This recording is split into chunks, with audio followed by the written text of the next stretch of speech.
In May and June, there's also cauliflower and tomatoes. In June, you have cantaloupes, watermelons, tomatoes, bell peppers.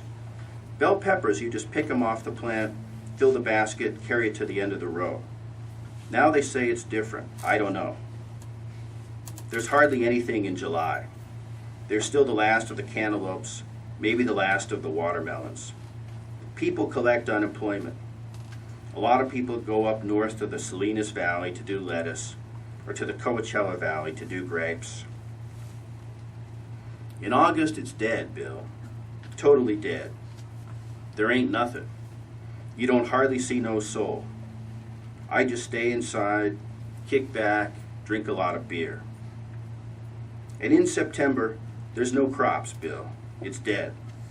They start planting the lettuce and broccoli and stuff on the ranches, but the farming is asleep that month.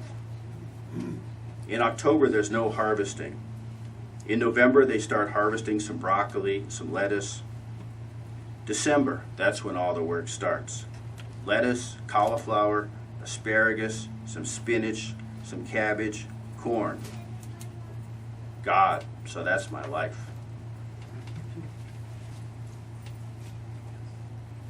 All right.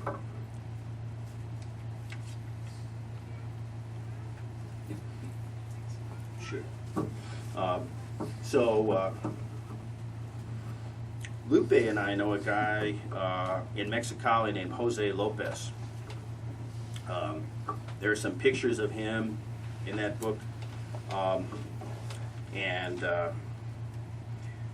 Here's what he has to say about his life and Lupe's life. I usually wake up between 5 and 6. I just don't get up real quickly because those abandoned buildings, a lot of them are used by addicts to go smoke and do whatever they do. So I wait until they're done doing their thing. But all the same, I got to get up early. Myself, been a few months since I smoked any coke. In Mexicali, it's hard to get rock. What you have to do is buy the concentrated stuff and make your own rock. Well, anyways, that's one of the reasons I get up early, before the police come. There are usually other people there. Sometimes I go to sleep alone and wake up with other people. We're almost all men. When I go to sleep, I take with me a gallon of tap water. You got to go ask somebody you see watering their garden. Some people don't even want to give you water, man. Some people are just mean. So I bring it to the abandoned house at night so I can wash up in the morning, so I don't have to go out and then come back again and maybe get caught by the police. I go to the public showers once or twice a week, 33 pesos.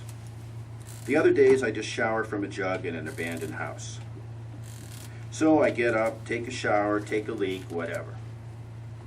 So I walk toward the border, stop over at a stand over there by the taxis, and if I have the funds, I get a coffee, a pastry maybe. Then I sit down right here by the wall. I try to be here around 7:30. Sometimes I walk and sit over at that bench there if this gate is closed. They open this gate at 8 in the morning. Then I watch for tourists, people who might need some help, and try to hit them up. I say, "Good morning, can I help you? Do you need a taxi cab?" If they say no, I still insist. "Are you looking for a good pharmacy, even if you lost your prescription? I'm friends with the head pharmacist. Or do you want to eat good or shop good? Do you want to know where there's a shopping mall just like in your country?" I just try to convince them. I have about 2 minutes until their voice changes and the way they say no changes. Then it's hopeless. That's what I do from 7 a.m. to 8 p.m. The most I've made during one day is close to $200. That happens rarely, maybe 5 times a year. And the least, some days I haven't made a single peso. On an average day, I make, say, $20. Most of the people I get are like truck drivers who got to stay overnight in Calexico. And they want to go to a strip bar and get a girl and like that. Part of my job is to see those waitresses don't rip them off. I take pride in my job, man. I care. Sometimes they want me to drink with them, but I say no, just 1 beer, 2 beers, or a soda so I can watch out for them. Sometimes it makes me feel lousy, like wanting. I wish I had the money for a girl. But on the occasions when they offer to buy me a girl, I always say, thank you very much, but I got expenses. I'd rather have the money. The girls, some of them are nice. Some of them have stuck-up ways. Some tell me, jack up the price so I can give you something. With the price as it is, I can't give you anything. But I say, don't worry about it. I'm already getting paid. If I only have a little bit of money, I'll probably wait until 2 or 3 in the afternoon to eat lunch, because sometimes I can't afford to eat 3 meals. At 8, I might have something for my dinner, a little piece of bread, some milk, whatever. Where to sleep depends on the situation. When a building's abandoned, you can tell right away here in Mexico. All of us homeless, we know them all by sight. You gotta do what you gotta do. Scariest thing was waking up and this guy was dead. He had overdosed. I called the ambulance and the police took me in for investigation for 48 hours. When we found the guy, I was the last one to leave that building, man. The others were rushing out. I just thought it wasn't right.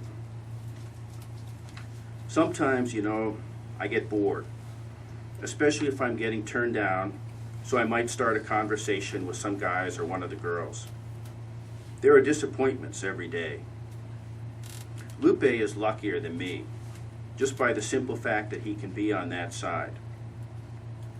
And Jose pointed across the border wall. I know who to go to, he said then, and I understood that he was referring to a border guide. You get to knowing stories and meeting people. You try to find out who's the best. The one I have in mind, I see him 3 or 4 days out of the week. How often do you go to jail? I would say once a month at the least. It's 24 or 36 hours. It's just when they're making raids and I'm not having permanent ID. Now it's changed. La mordida, not to get arrested, is $20. I've done it a few times. Then they won't mess with you all day. In prison, show respect, but don't be a coward. If you fight, win or lose, you're all right, because you stood up for yourself. How often do you go with a girl? Once a month. Sometimes it's that girl Maria. Sometimes I get lucky and find another. If I have a lot of money, I might do it every 2 weeks, maybe in the Nuevo Pacifico. Usually I tell the girls, you know what, you'd better take good care of me. I say the same for my customers, and they give them not the royal treatment, but it's okay. How often do you keep in touch with your family? I try to phone or wire them every week or every 2 weeks. I got to call this little pharmacy store right in town. I send a messenger to go call them since they don't have a phone or nothing. Who misses you the most? I would say none of them. That was the personal information of my friend Jose Lopez, for which I paid him $10. Why was it that one thing that made me the saddest? Who misses you the most? I would say none of them. That made me sad, all right.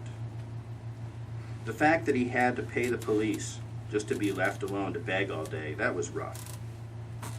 The fear he suffered when he slept in those abandoned buildings, that I read more in his face than in his words, but it made me pity him. Still, the worst of all was this. Lupe is luckier. And at once I could hear Lupe with his head between his hands, groaning, God, so that's my life.